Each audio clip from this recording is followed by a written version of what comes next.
지금부터 사랑과 기도로 만들어가는 생명 있는 방송 CHB 크리스찬 헤럴드 방송을 시작합니다. 매일 새벽 4시, 매일 밤 11시 하루의 시작과 마무리를 함께하는 CHB 크리스찬 헤럴드 방송은 크리스찬 헤럴드 신문과 가장 인기 있는 기독교 정보를 담고 있는 www.christianherald.com과 함께 오늘도 성실하게 여러분 곁에 함께할 것입니다. 하나님께서 선물로 주시는 오늘 하루를 CHB 크리스찬 헤럴드 방송과 함께 소망으로 열면서 오늘도 하나님을 섬기며 영혼을 사랑하는 복된 하루가 되시기를 바랍니다.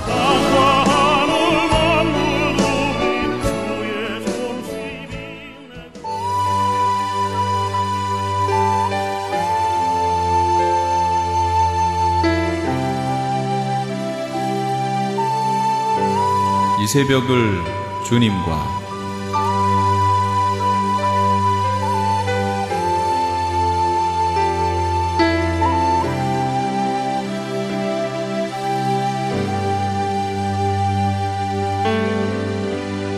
AM 1650을 통해 남가주 전역에서 AM 1540을 통해 하와이에서 그리고 인터넷을 통해 전 세계에서 듣고 계시는 이 새벽을 주님과 애청자 여러분, 밤새 평안하셨습니까? 이 새벽을 주님과의 정영철 인사드립니다.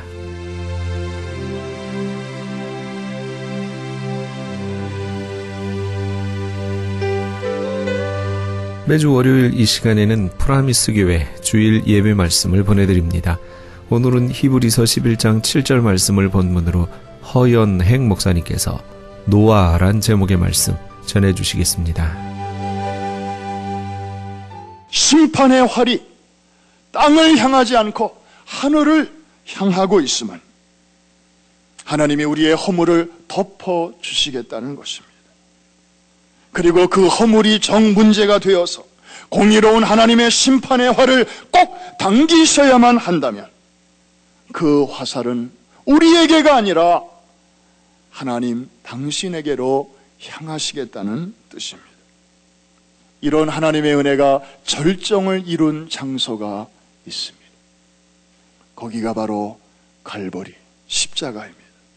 예수님이 달리신 십자가는 죄인된 우리를 향하신 하나님의 은혜의 하이라이트입니다.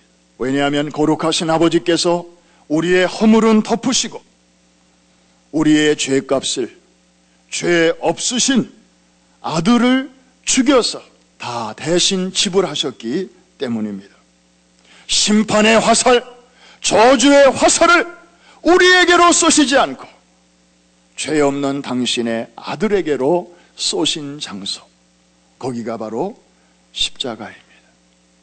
아들에게 쏘신 것은 곧 당신에게 쏘신 것이나 마찬가지입니다. 한 줄기의 빛을 프리즘을 통과해보면 7가지의 색깔로 아름답게 나타나지요. 마찬가지로 어두운 세상에 빛으로 오신 예수님, 주님께서 운명하시기 직전에 십자가에서 7마디의 말씀을 하셨다고 하는 사실은 의미심장합니다. 아버지, 저들을 사하여 주옵소서. 자기들이 하는 것을 알지 못하니이다. 용서의 메시지를 선포하셨습니다. 두 번째로는 내가 진실로 내게 이르노니 오늘 내가 나와 함께 낙원에 있으리라. 한편 강도에게 향하신 또 한 번의 용서의 메시지였습니다. 세 번째로는 엘리 엘리 라마 사박다니, 나의 하나님 어찌하여 나를 버리셨나이까. 하나님의 심판의 화살을 맞으시고 아버지에게서마저 외면당하시는 그 죄 없는 아들의 절규입니다. 누구 때문에? 바로 우리 때문에. 네 번째로는 여자여 보소서 아들이니이다. 또 그 제자에게 이르시되 보라 내 어머니라. 마리아와 사도 요한에게 주시는 자식으로서 부모를 끔찍히 생각하는 그러한 사람의 도리를 다하시는 주님의 모습을 볼 수 있습니다. 다섯 번째로는 내가 목마르다. 여섯 번째로는 It is finished. 다 이루었다. Paid off. 다 빚을 갚았다. 주님은 이렇게 선포하시고, 마지막 일곱 번째로는 아버지여 내 영혼을 아버지 손에 부탁하나이다. 성경대로 죽으셨습니다. 그런데 주님은 성경대로 다시 부활하셨습니다. 주님이 부활하셨다고 하는 것은 죽음의 권세가 더 이상 그를 붙들 힘이 없다는 것을 의미하는데, 그만큼 주님께서 저와 여러분의 죄의 값을 남김없이 완벽하게 다 지불해 주셨음을 의미하는 것이 바로 부활입니다. 사단은 십자가에 달리신 주님의 발꿈치만을 상하게 하였을 뿐이지만, 부활하신 주님은 사단의 머리를 상하게 하셨습니다. 오늘날 우리가 용기를 내어서 살 수 있게 된 것은 바로 예수 그리스도의 죽으심과 부활을 통한 하나님의 은혜 때문인 줄로 믿습니다. 그러므로 이제 그리스도 예수 안에 있는 자에게는 결코 정죄함이 없나니, 이는 그리스도 예수 안에 있는 생명의 성령의 법이 죄와 사망의 법에서 너희를 해방하였음이니라. 누가 능히 하나님의 택하신 자들을 송사하리요? 의롭다 하신 이는 하나님이시니 누가 정죄하리요? 죽으실 뿐 아니라 다시 살아나신 이는 그리스도 예수시니 그는 하나님 우편에 계신 자요 우리를 위하여 간구하시는 자시니라. 예수님의 그 놀라운 희생과 또 부활 때문에 우리가 여전히 허물이 많고 여전히 부족하지만 오늘도 믿음으로 나아갈 때 하나님의 은혜 속에 살면서 여기까지 온 줄로 믿습니다. 한 가지 조심해야 할 것이 있습니다. 왜냐하면 이러한 하나님의 놀라운 은혜로 시작된 노아의 스토리는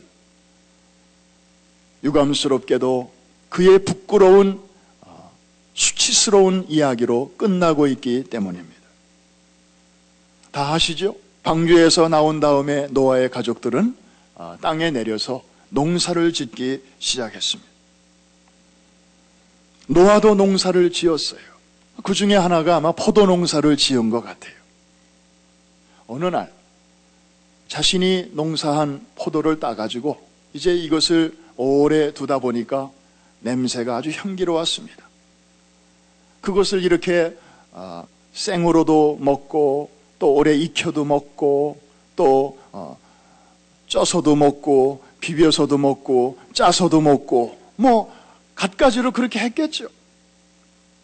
그런데 어느 날 하다 보니까 그게 참 달짝지근하면서도 알딸딸한 게 뭔가 맛있는 액체가 되었습니다. 한 모금만 먹고 끝내려고 그랬는데 또 한 번 먹고 싶어요. 그래서 또 한 잔 마시고 또 한 잔 마시고 어제도 마시고 오늘도 마시고 날이 갈수록 조금 더 그러다가 어느 날은 완전히 취하게 되었어요. 알코올이 들어가니까 몸에 열이 나니까 옷을 하나씩 벗기 시작합니다. 그러다가 하체를 벗은 채로 그만 잠에 떨어지고 말았습니다. 여러분, 노아가 어떤 사람입니까?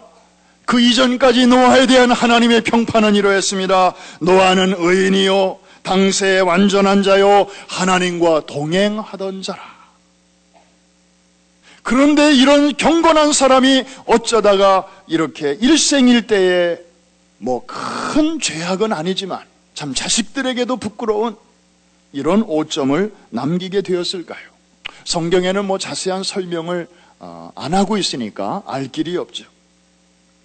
그런데 노아의 일생을 전체적으로 보면 정황적으로 좀 느껴지는 게 있습니다. 한번 들어보십시오. 자, 홍수가 일어났던 해는 노아의 나이 600세 되던 해였습니다.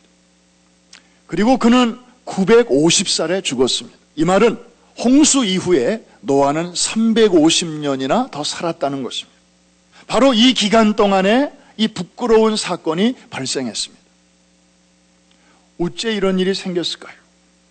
여러분, 그 끔찍한 홍수도 끝났습니다.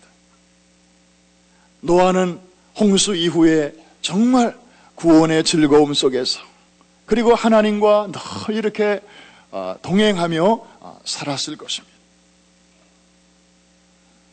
그저 작은 일에도 감사하고, 생명보다 더 중요한 게 어디 있겠습니까? 살려주신 게 감사해서 늘 그렇게 하나님 앞에서 조심스럽게 그렇게 한 걸음 한 걸음 걸었을 것입니다. 그런데 시간이 지나면서 이제 모든 것들이 원위치로 돌아오는 것 같았습니다. 비가 쏟아져도 하늘에 무지개가 그때마다 떴습니다. 그러니까 무지개를 볼 때마다 노아는 안심합니다. 비가 이렇게 와도 지난번처럼 그렇게 오지는 않을 거야. 저 무지개를 봐. 그러면서 안심했을 것입니다. 우리들처럼. 그런데요, 좀 그런 건강한 생각이 오래오래 갔으면 좋겠는데, 노아도 사람인지라 처음에는 감사하고, 처음에는 정말 제대로 살아야지, 조심해서 살아야지, 다시는 이런 일이 없도록 해야지 하고 그렇게 다짐하다가도 시간이 지나면서 점점 무뎌지고 말았습니다. 영적인 긴장감이 늦추어지기 시작합니다. 주님과 영적 교제를 늘 갖다가 어느 때부터인가 다른 주님과의 교제가 시작됩니다. 다른 주님은 바로 포도 주님입니다. 이 주님과의 교제에만 충실하지 않고 생활에 다른 재미가 생기는 것입니다. 그러다 보니까 결국에는 이런 일들이 발생하게 되는 것입니다. 결국 영적인 방심이 당대 의인이라 칭송을 받는 이 노아를 이렇게 치명적인 수치의 구덩이에 빠뜨리고 만 것입니다. 자, 이럴 때 그 부끄러움을 누가 가리워줬습니까? 노아의 어린 그 아들들 중에서 두 아들이 그것도 뒷걸음질 쳐가지고 아버지의 하체를 옷으로 이렇게 가리워줍니다. 요즘은 아이들이 문제를 만들고 부모들이 그 문제를 해결해 준다 이렇게 생각하지만, 그런 경우도 있지만 항상 그런 것만은 아닌 것은, 노아의 경우를 보더라도 어른이 만들어 놓은 그 부끄러움을 어린 자식들이 가리워주는 것을 보게 됩니다. 414 윈도우의 중요성이 이런 거 하나만 보더라도 알 수 있습니다. 하나님은 우리 시대에 어른들이 만들어 놓은 이런저런 많은 문제들을 어린아이들을 통하여 하나씩 해결해 나가십니다. 그래서 어린아이들이 참 중요한 것입니다. 아이들이 클 때까지 기다릴 일이 아닙니다. 아이들은 미래가 아닙니다. 이미 현재입니다. 지금 저 아이들을 제대로 세우지 못하면 우리는 현재도 잃어버리고 미래도 잃어버리는 것입니다. 하나님께서 우리 교회에 이 비전을 일찌감치 주셔서 이것으로 세계를 섬길 수 있게 하신 것은 하나님의 놀라운 은혜요, 또 섭리요, 계획인 줄로 믿습니다. 한 가지 조심할 것이 있다고 그랬죠? 우리가 하나님의 이 구원의 은총 속에 살면서 자칫 잘못하면 우리도 노아가 걸어갔던 그 실수를 범할 수 있습니다. 하나님의 은혜로 구원받았다 할지라도 그것을 빙자해서 영적인 긴장이 흐트러지지 않도록 우리도 조심해야 됩니다.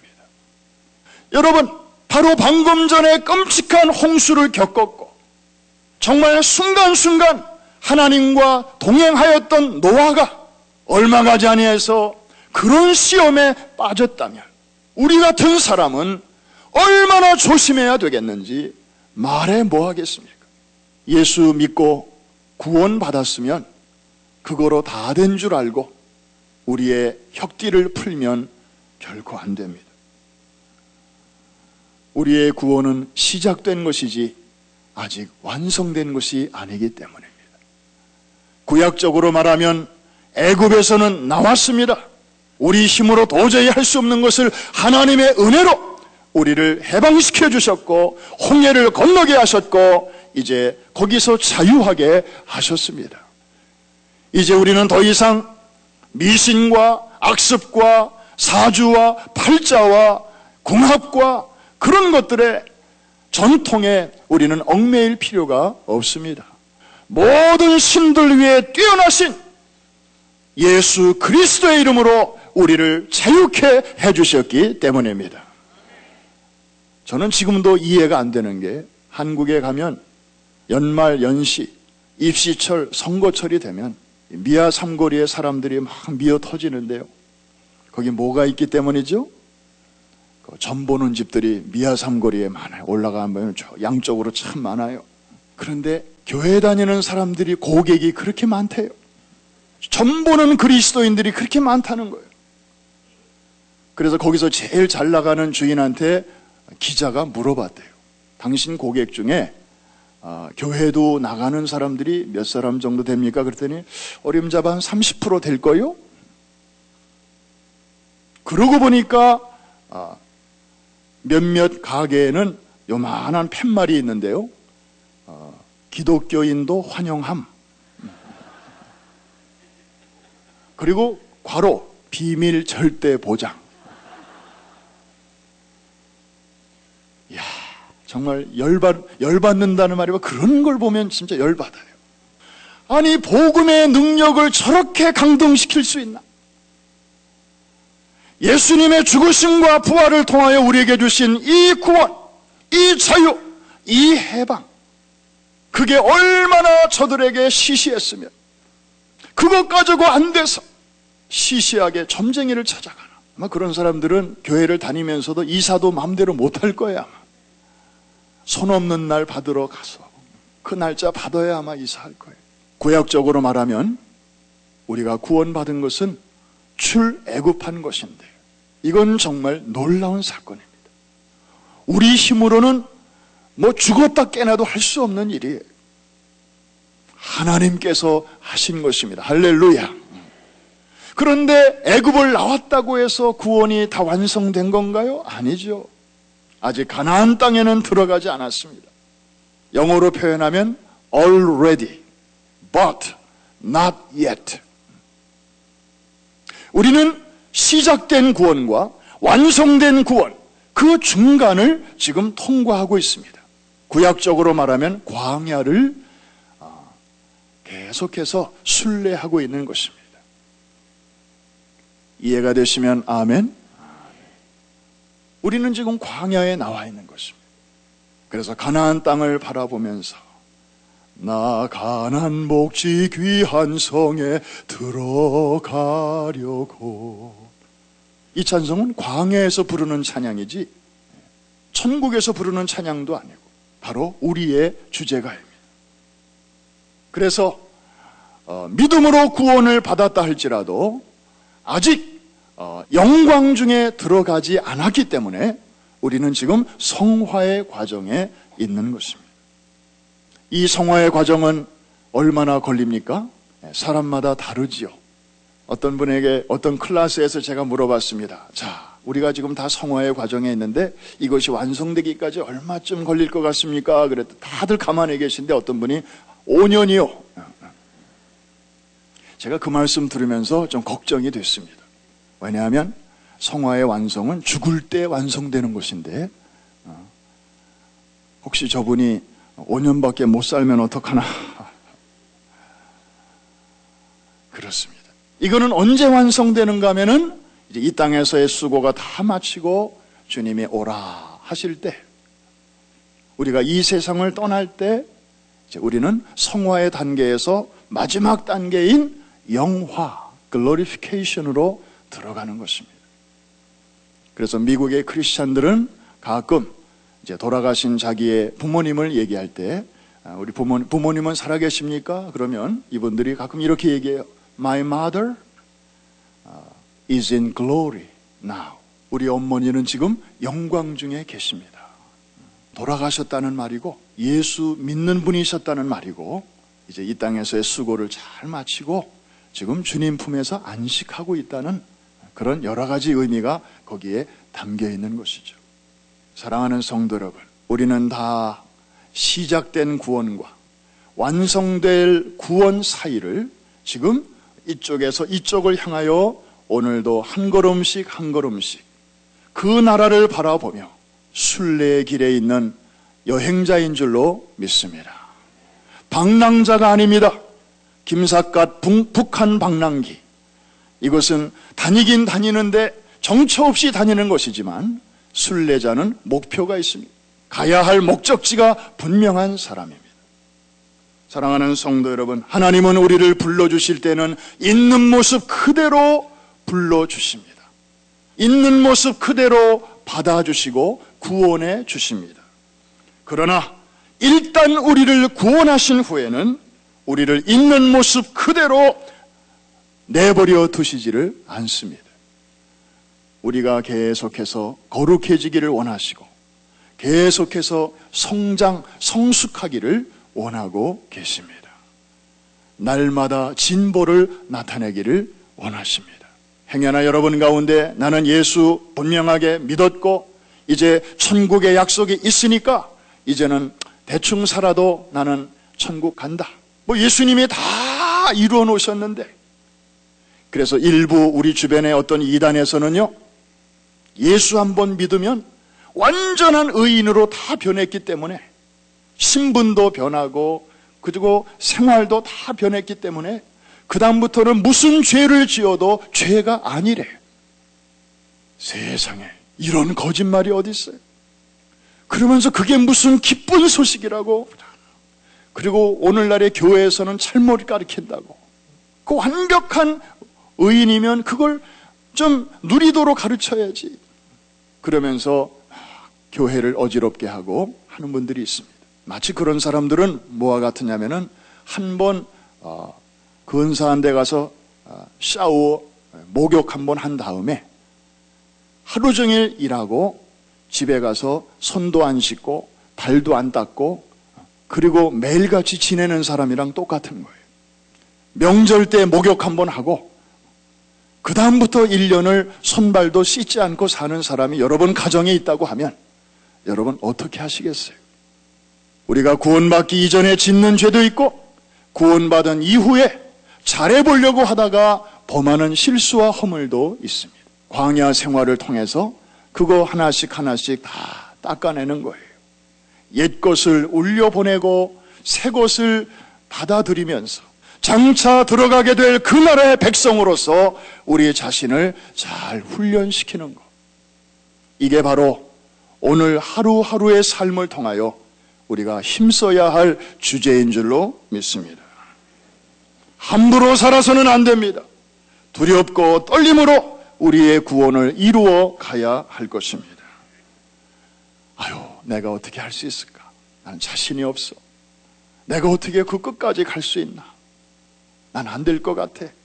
분명히 애굽은 나왔는데 갈 자신이 없어서 혹시 속으로 끌탕을 앓는 그런 분들이 계십니까? 그래서 하나님께서는 믿는 우리 안에 성령님을 보내주시는 것입니다. 성령님은 방문자가 아닙니다. 믿는 자 안에 찾아오신 다음에는 떠나시는 법이 없습니다. 왜? 떠나시면 우리가 또 쓰러지니까. 껍데기밖에 없으니까. 성령께서 들어오셔서 이 냄새나고 어둡고 지저분하고 또 밴댕이 소갈지보다도 더 좁은 우리의 이 속 안에 그 광대하신 분이 하나님의 영이, 그리스도의 영이 우리 안에 들어오셔서 우리가 잘할 때는 우리 속에서 기뻐하시고 우리가 쓰러지고 넘어질 때는 우리 속에서 근심하시고 탄식은 하시지만 우리를 도저히 네 속에는 못 살겠다. 그리고 떠나시는 법이 없으십니다. 이게 바로 하나님의 은혜요, 성령님의 은총인 줄로 믿습니다. 너희 속에 착한 일을 시작하시니가 그리스도 예수의 날까지 이루실 줄을 내가 확신하노라. Promise. 하나님의 약속이 우리 안에 있습니다. 하나님의 구원의 은혜를 감사하십시다. 그러나 거기에 머무는 초보의 단계에만 머무는 그런 신자가 아니라 계속해서 작년보다는 금년이, 지난달보다는 이번 달이, 어제보다는 오늘이 우리의 말과 믿음과 행실과 정절과 이 모든 일에서 하나님 앞과 사람들 사이에서 날마다 진보를 나타내시는 우리 모두가 될 수 있기를 주님의 이름으로 축원합니다. 지금까지 허연행 목사님께서 노아란 제목의 말씀 전해주셨습니다. 프라미스 교회는 뉴욕 플러싱에 위치하고 있습니다. 신앙상담이나 교회에 대해서 좀 더 자세히 알기 원하시는 분은 전화 718-321-7800 718지역 321-7800번으로 연락 주시기 바랍니다.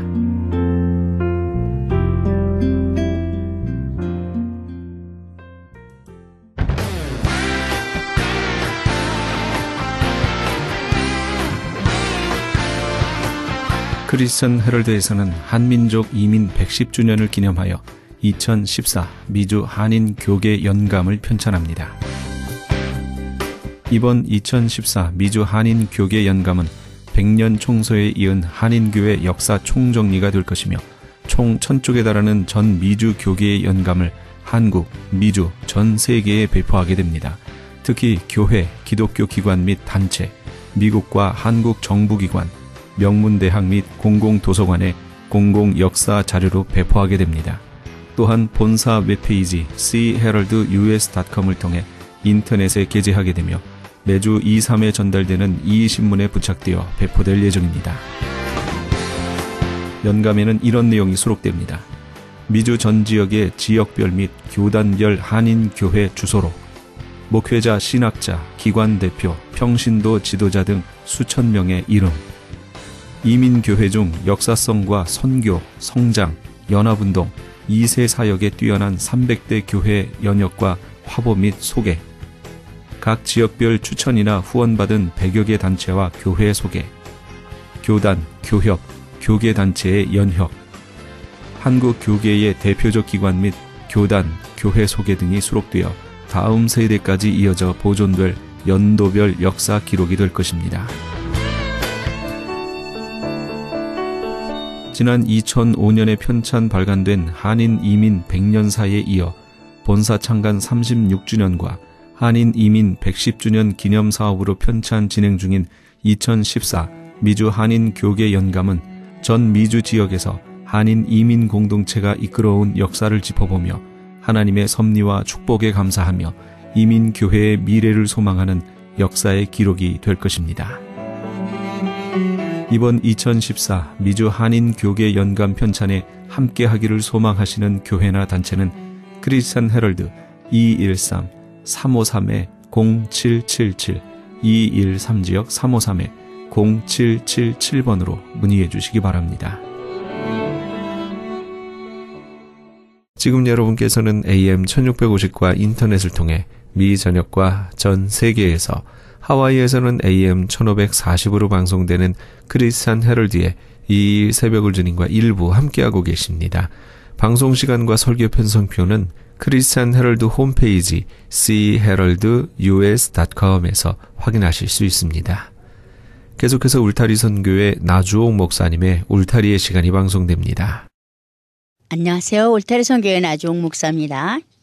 오늘은 마가복음, 누가복음, 요한복음에 걸쳐서 나오는 말씀을 우선 읽어드리겠습니다. 예수께서 갈릴리 바닷가를 지나가시다가 시몬과 그의 동생 안드레가 바다에서 그물을 던지고 있는 것을 보셨다. 그들은 어부였다. 예수께서 그들에게 말씀하셨다. 나를 따라오너라. 내가 너희를 사람을 낚는 어부가 되게 하겠다. 그들은 곧 그물을 버리고 예수를 따라갔다. 예수께서 조금 더 가시다가 세베대의 아들 야고보와 그의 동생 요한이 배에서 그물을 깁고 있는 것을 보시고 곧바로 그들을 부르셨다.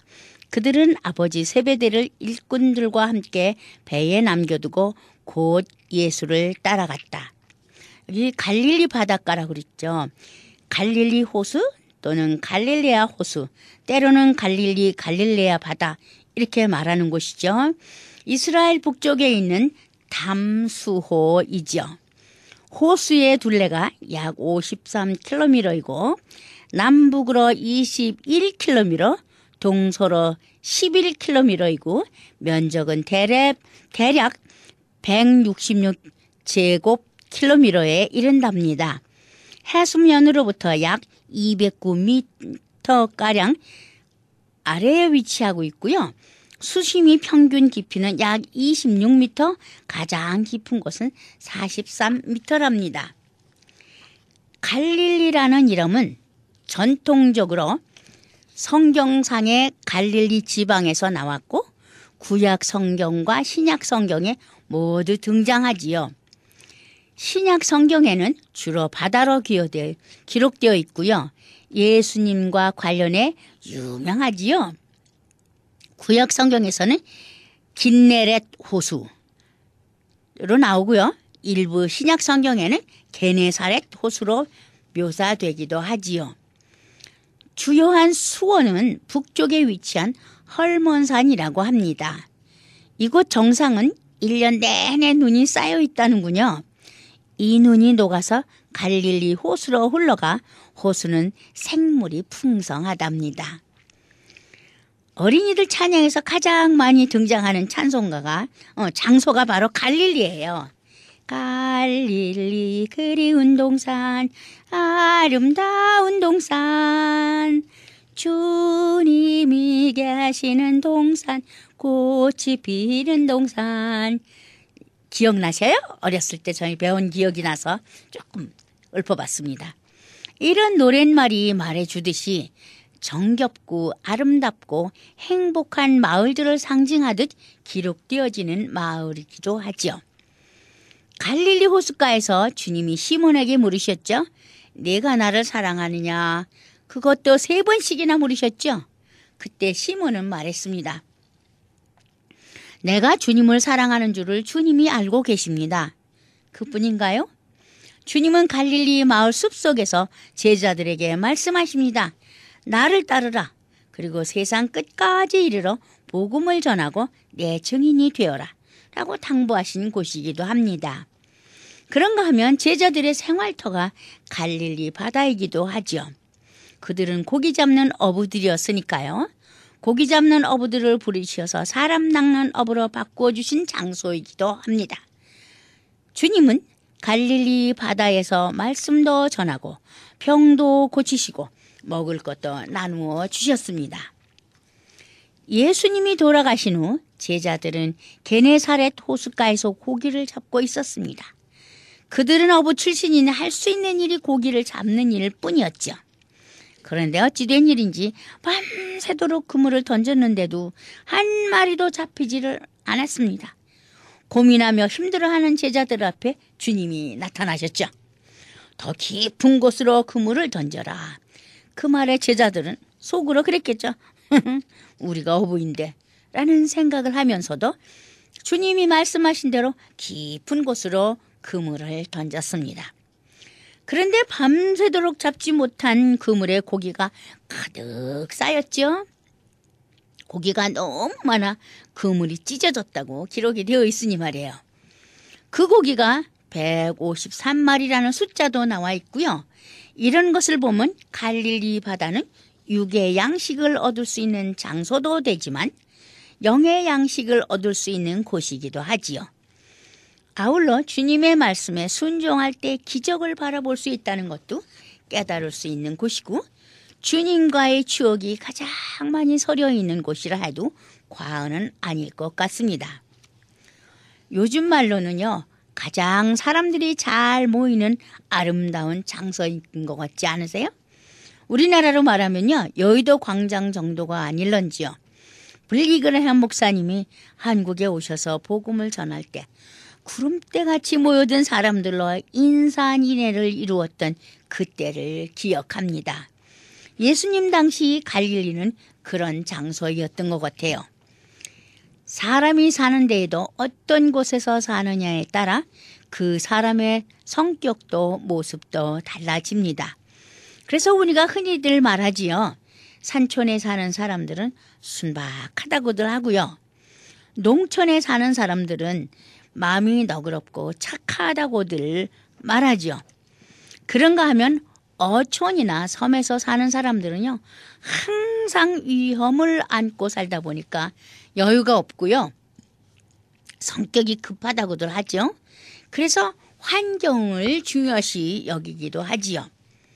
예수님이 주로 활동하신 영역이 갈릴리 해변인 것을 보면 이 지역 사람들을 위해 그들의 마음을 달래주고 그들의 삶 속에 함께 하셨던 삶의 현장이기도 했던 곳이지요. 아무튼 예수님과 갈릴리는 언제나 따라다니는 수식어만큼이나 가깝습니다. 그러기에 그곳에서 제자를 12명 중에 4명이나 삼으셨죠. 예수님은 형제이고 어부들인 시몬과 안드레를 제자로 삼으셨죠. 예수님께서 베드로라고 이름을 지어주셨던 시몬은 전형적인 갈릴리 사람으로 성격이 급하고 거친 면이 있었더랬죠. 언제나 먼저 나서서 약속도 잘하고 실수도 참 잘했죠. 제가 신학교에 다닐 때였습니다. 어떤 강의 시간에 예수님의 제자에 대한 토론이 벌어졌습니다. 그때 학생들이 제자들의 모습을 연극으로 표현하게 되었죠. 역할은 자진해서 맡게 되었는데 저는 베드로 역할을 하겠다고 했죠. 제 생각에는 신학교에 다니는 학생들이라면 모두 베드로 역할을 원할 것이라고 그때 아주 정말 확신했거든요. 그런데 의외더라고요. 의외로 아니에요. 요한이나 안드레 역할을 원하는 학생들이 대부분이었어요. 저에게는 여자 베드로라고 놀려대기도 하더라고요. 베드로의 형제 안드레는요, 헬라어로는 안드레아스라고 합니다. 즉 남자답다라는 말이라는군요. 예수님을 영접하기 전에는 세례 요한의 제자였었죠. 그는 메시아적 믿음을 가진 제자였습니다. 다른 제자들이 모두 부정적인 의견을 가지고 있을지라도 안드레는 아니에요. 안드레는 긍정적인 생각을 가진 사람이었습니다. 그러기에 한 아이가 가지고 있던 보리떡 5개와 물고기 2마리를 5,000명이나 먹였던 기적을, 그걸 갖다 우리는 오병이어라고 그러죠. 오병이어의 커다란 기적을 갖게 했던 제자가 바로 안드레입니다. 요한복음 1장에 예수님의 첫 제자들이 나옵니다. 요한에게서 예수님에 대한 이야기를 듣고 예수님을 따른 2 제자 중 한 사람은 시몬 베드로의 동생 안드레였다고 기록되어 있습니다. 예수님을 따라오는 2 사람 중 한 사람의 이름은 기록되지 않았지만 분명 요한, 세례 요한이 아닌 사도 요한이었을 것이라는 거예요. 그가 보고 들은 바를 기록한 책이 바로 요한복음이랍니다. 요한복음의 기록으로는 안드레는 예수님을 만나고 놀랐다고 했습니다. 그리고는 형인 시몬에게로 가서 우리가 메시아를 찾았어 라고 말했다는 것이죠. 그리고 안드레는 시몬을 예수님께로 데려왔습니다. 예수님께서는 시몬을 보시고 내가 요한의 아들 시몬이구나. 이제 너를 게바라고 부르겠다고 하셨습니다. 게바란 히브리어로는 베드로이고 아람어로는 돌이라는 뜻이랍니다. 예수님의 주변에는 야고보라고 불린 사람이 3명이나 있어요. 한 명은 요한의 형제이며 세베대의 아들이고 가장 먼저 순교한 큰 야고보죠. 다른 한 명은 예수님의 형제 야고보입니다. 다음은 알페오의 아들인 작은 야고보입니다. 그가 작은 야고보라 불려진 것은요, 세베대의 아들이고 요한의 형제인 큰 야고보에 비해서 나이가 아래든지 아니면 몸집이 작았기 때문이었을 거라네요. 예수님의 육신의 형제인 이름들을 보면 이는 그 목수의 아들이 아니냐, 그 모친은 마리아, 그 형제들은 야고보, 요셉, 시몬, 유다라 하지 않느냐. 마태복음 13장 55절에 그렇게 기록되어 있어요. 예수님의 12 제자 명단을 자세히 살펴보면 세 그룹으로 나누어져 있는 것을 발견할 수 있습니다. 첫째 그룹이 베드로, 안드레, 야고보, 요한입니다. 이들은요, 예수님의 직계 그룹으로서 예수님의 뜻을 받들어서 앞길을 열어내고 예수 그리스도의 이름을 선포하고 예수 그리스도 이전에 없었던 길을 만들어내는 최전방의 전사의 역할을 했습니다. 두 번째 그룹으로는요, 필립, 바달로메, 나다넬이라고도 해요. 도마, 마테이죠. 비교적 지적인 그룹은 이들이 아주 좀 지적인 사람들이에요. 이들은 예수님의 사역을 논리적으로 뒷받침하고 정리평가하는 역할이 주어졌다고 보여지지요. 그 다음에 세 번째 그룹이 알페오의 아들 야고보, 시몬, 다데오, 그리고 가룟 유다였죠. 이들은 사회 참여에 관심이 많았던 이들로 열혈당, 헤롯 땅, 가나안, 카니나이오스, 열심이라는 아람어예요. 별명이 붙은 시몬을 비롯해서 에스카리엇, 가롯도 자객을 뜻하는 말에서 나왔다는 견해가 있습니다. 가롯 유다죠. 즉 이들은요, 사회적인 문제의 창구가 되었던 역할을 맡았던 것으로 보여집니다. 그렇다면 작은 야고보도 성향 분류에 따라서 대사회적 참여 성향이 강했던 사람이라고도 여겨질 수 있습니다. 그러나 그는 가룟 유다처럼 예수님을 배반하는 그런 사람은 아니었어요. 그렇다면 요한의 형제 야고보가 우레의 아들들로서 성경에 자주 나타나고 예수님의 특별한 사랑받는 제자로서 역할을 했는가 하면 예수님의 동생 야고보는 초대 교회의 기둥으로 역할을 할 때 작은 야고보, 알페오의 아들 야고보는 무엇을 한 것일까요? 성경은 이 작은 야고보에 대한 기록을 많이 남기지 않았어요. 그런 점에서 작은 야고보를 잊혀진 제자라고 부르는 이들까지 있다네요. 그러나 예수님의 제자로 살아간다는 것이 무의미할 수가 없어요. 또한 그는 특별한 일을 한 것은 아니었지만 해야 할 일은 했던 제자였습니다. 그는 예수님을 떠나지 않았습니다. 그가 지켜야 할 자리를 지켰고 그가 해야 할 사명을 감당했거든요. 그는 일을 창조적으로 만들어내고 앞길을 열어내며 발전을 만들어내는 사람은 못 되었다 할지라도 적어도 결정되고 해야 할 목적이 분명한 일에는 늘 그 자리를 지키는 사람이었습니다. 작은 야고보는 그에게 붙은 작다는 별명 그대로 온순하고 내성적이고 소극적이었던 사람이었을지 모릅니다. 그러나 그는 적어도 부정적이거나 비판적이거나 화합을 방해하거나 자기를 과시하고자 분란을 만드는 그런 사람은 아니었습니다. 그의 어머니는 예수님 순환의 증인이었지만 그것으로 자신을 드러내는 사람도 아니었지요. 사실 우리 교회는 이런 야고보 같은 사람이 많이 필요하지요. 근데 때로는 베드로 같은 사람이 너무 많아서 지도자가 너무 많아요. 지도를 받으려는 사람보다는 지도를 하려는 사람이 너무 많아 시끄러울 때가 많지요. 작은 야고보 같은 정말 충성된 정말 어떤 사람이요? 부정적이게 아니고 긍정적인 제자들이 필요하지요.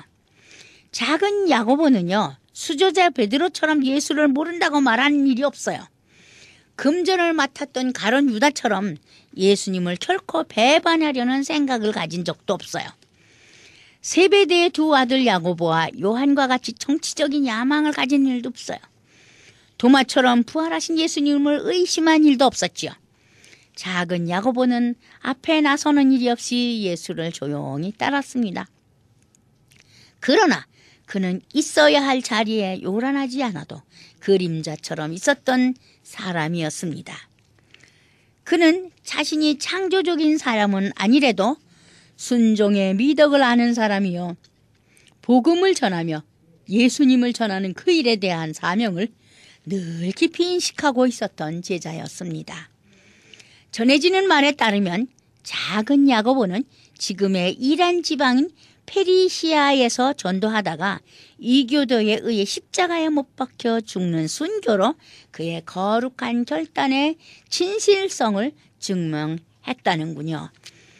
작은 야고보는 작은 자가 아니었습니다. 그는 남들이 작다고 말하는 것을 받아들일 수 있었던 큰 신앙인의 사람이었습니다. 오늘 이 작은 야고보는 나도 최선을 다했는데 지금 주님께 최선을 다하고 있느냐고 우리의 믿음을 향해 질문을 던집니다. 그 다음은 요한입니다. 요한은 세베대의 둘째 아들로 초기에는 형인 야고보와 함께 가버나움에서 베드로와 안드레아 형제와 더불어 어부로서 생활을 연명해 나갔지요. 어느 날 게네사렛 호수에서 배를 타고 그물을 손질하다가 우연히 예수 그리스도를 만나 그의 부름을 받고 아버지와 사꾼들을 남겨둔 채 그를 따라 나서 그의 제자가 되었다고 기록되어 있습니다. 그러니까 요한의 아버지는 사꾼을 둘 정도로 그 지방에서는 정말 부자였겠네요. 하루는 요한과 야고보 형제는 예수에게 예수 제국, 그 예수 제국이라고 그래요. 예수의 제자들은 로마 제국의 영향으로 예수가 혁명을 일으켜 예수 제국을 세울 것이라고 기대하고 있었잖아요. 그래서 자신들이 각각 예수의 오른편과 왼편에 앉게 해달라고 어머니를 통해서 간청하기도 했지요. 예수가 그들에게 자신이 마실 잔을 마실 수 있으며 자신이 받을 고통의 세례도 받을 수 있느냐며 묻자 그들은 자신 있게 할 수 있다고 대답했지요. 이에 예수님은 자신의 잔을 나누어 줄 수는 있지만 하늘나라의 영예로운 자리에 앉는 것은 하나님 아버지가 미리 마련한 사람들을 위한 것이기 때문에 자신이 줄 수 없다고 대답하셨습니다. 요한과 야고보 형제와 다를 게 없었던 다른 사도들은 이 형제의 야심을 불쾌히 여겼으며 예수는 그들에게 너희 사이에서 높은 사람이 되고자 하는 사람은 남을 섬기는 사람이 되어야 하고 으뜸이 되고자 하는 사람은 종이 되어야 한다고 말씀하셨죠. 사람의 아들도 섬김을 받으러 온 것이 아니라 섬기러 왔고 또 많은 사람을 위해서 목숨을 바쳐 몸값을 치르러 온 것이다 라고 훈계해서 제자들이 섬김을 실천함으로써 로마 제국의 영향으로 제자들의 마음속에 생긴 신분 상승 욕구에서 벗어날 것을 촉구하셨지요. 이 말씀은 마태복음 20장 27에서 28절에 있는 말씀이에요. 또한 두 형제는요, 예수가 예루살렘에서 가던 길에 자신들을 영접하지 않은 아주 불친절한 사마리아 사람들을 보고 그냥 불같이 화를 냈죠. 저들에게 하늘에서 불을 내려 벌하면 어떻겠느냐고 묻기도 했어요. 그러자 예수님은 어땠어요? 나는 사람을 살리려 온 것이지 멸하러 온 것은 아니니라 이렇게 말씀하시면서 그들을 꾸짖으셨답니다.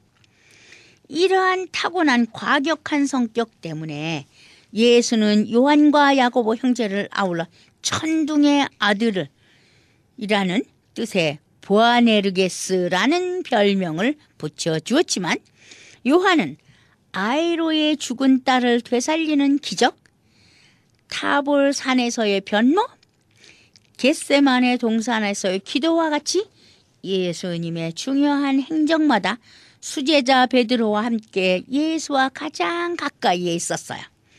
요한이라고 하면 요한 13장 23절의 근거 예수님으로부터 사랑받던 제자로 알려지기도 합니다. 사랑의 제자 요한 이렇게들 말하죠. 더욱이 예수님이 십자가에 매달려 임종하시기 직전에 아래에서 올려다보고 있던 마리아와 요한을 보고 먼저 마리아에게 어머니, 이 사람이 어머니의 아들입니다 하고 요한에게는 이분이 너의 어머니시다 하고 말하고 요한에게 자신의 어머니를 부탁했지요. 이때부터 요한은 임종 때까지 평생 마리아를 곁에서 모시고 섬기게 되었다죠. 요한복음 19장 26절과 27절의 말씀에 그렇게 기록되어 있어요. 예수가 죽은 지 사흘 만에 부활한 후 마리아 막달라로부터 예수의 무덤이 비어있다는 소식을 전해 듣고 사도들 중 가장 먼저 예수의 빈 무덤으로 달려갔고 뒤따라오는 베드로를 기다리면서 그가 먼저 들어가게 했지요. 그제야 요한을 비롯한 다른 제자들도 차례대로 무덤 안으로 들어갔다고 기록되어 있습니다. 그런 다음 예수가 부활했다는 사실을 믿었으며 티베리아 호숫가에서 부활한 예수를 제일 먼저 알아보았다고 기록이 되어 있습니다. 성령 강림 이후 베드로와 함께 예루살렘과 사마리아에서 포교 활동을 벌였습니다. 그러한 요한을 바울은 야고보 베드로와 함께 교회의 기둥이라고 불렸다고 합니다. 전승에 의하면 44년 헤로데스 아그리파 1세의 박해를 피해서 소아시아로 피신했으며 그곳에 7교회 즉 에페소스, 스미르나, 베르가모, 티아디라, 사르디스, 필라델피아 및 라오게니아 교회를 지도했다고 합니다. 95년 로마 황제 도미티아누스의 기독교 박해 때 요한은 군병들에게 붙잡혀 파티모스 섬으로 유배되었는데 그곳에서 요한 묵시록을 저술하다가 96년 도미티아누스가 암살되자 사면되어 에페소스로 귀환해서 요한 복음서와 요한 서신을 저술하였다고 합니다. 그때 그는 너무 노쇠해서 제대로 설교를 할 수 없어서 항상 신도들에게 부축을 받았다고 하네요.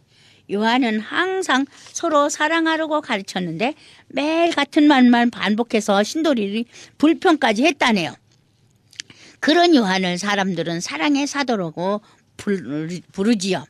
서기 100년경에 90살의 나이에 사도들 중 유일하게 순교하지 않고 편안하게 임종을 맞았다고 전해 내려옵니다. 감사합니다. 다음 주에 또 뵙겠습니다. 지금까지 울타리 선교회 나주옥 목사님의 울타리의 시간이었습니다. 울타리 선교회는 노숙자 선교, 선교팀 지원, 불량 청소년 방지 프로그램, 기증받은 식품 나누어주는 사역, 멕시코 티와나시 외곽지역 선교 등을 하는 선교회입니다. 각종 용품, 음식 및 후원금으로 동역하실 수 있습니다. 연락처는 전화 213-819-3300, 213지역 819-3300번으로 하시기 바랍니다.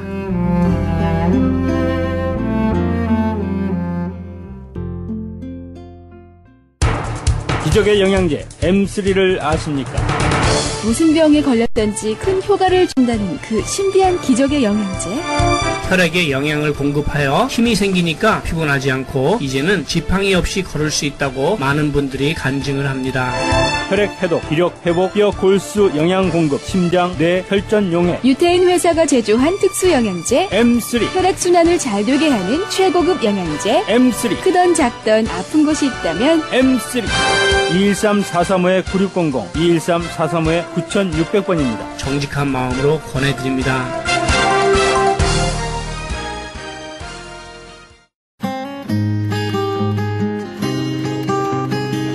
교계 게시판.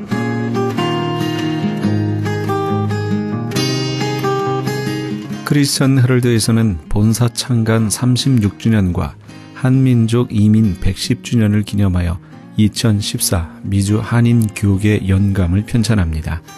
이번 2014 미주 한인 교계 연감은 2005년에 편찬 발간된 한인 이민 100년 총소에 이은 한인교회 역사 총정리가 될 것이며 교회, 기독교 기관 및 단체, 미국과 한국 정부기관, 명문대학 및 공공도서관에 공공역사 자료로 배포하게 됩니다. 2014 미주 한인교계연감은 전 미주 지역에서 한인 이민 공동체가 이끌어온 역사를 짚어보며 하나님의 섭리와 축복에 감사하며 이민교회의 미래를 소망하는 역사의 기록이 될 것입니다. 이번 2014 미주 한인교계연감 편찬에 함께하기를 소망하시는 교회나 단체는 크리스찬 헤럴드 신문을 참조하시거나 본사 전화 213-353-0777 213지역 353-0777번으로 문의해 주시기 바랍니다. 나성 세계로교회가 주님의 인도하심 가운데 한인타운 중심인 삼가와 호바트 남동쪽 삼가병원 건물로 이전하면서 새 성전 입당 예배를 갖습니다. 날짜와 시간은 2월 16일 주일 오후 3시며 장소는 삼가와 호바트 남동쪽 코너 지하층에 위치한 나성 세계로교회 예배당입니다. 아울러 나성 세계로교회는 2월 20일부터 은혜가 충만한 목사님들의 인도로 목요 직장 예배를 시작합니다. 예배는 매주 목요일 12시 정오에 드려지며 예배 후에 간단한 점심이 제공됩니다. 예배에 관심이 있거나 찬양 등으로 헌신하기 원하시는 분들은 213-219-9229 213지역 219-9229 임지석 목사에게 연락 주시기 바랍니다. 가디나에 소재한 나성 서남교회에서 성가대 반주자를 구하고 있습니다. 주일 오전 8시에 드리는 일부 예배 반주하실 분을 원하며 음악 전공자로 구원의 확신이 있어야 합니다. 서남교회는 16100 크렌샤 블루버드 가디나에 위치하고 있습니다. 좀 더 자세한 사항은 교회 310-719-7193 310지역 719-7193으로 연락주시기 바랍니다. 교계 게시판에 대한 좀 더 자세한 사항은 크리스찬 헤럴드 신문 교계 소식란을 참조하시기 바랍니다.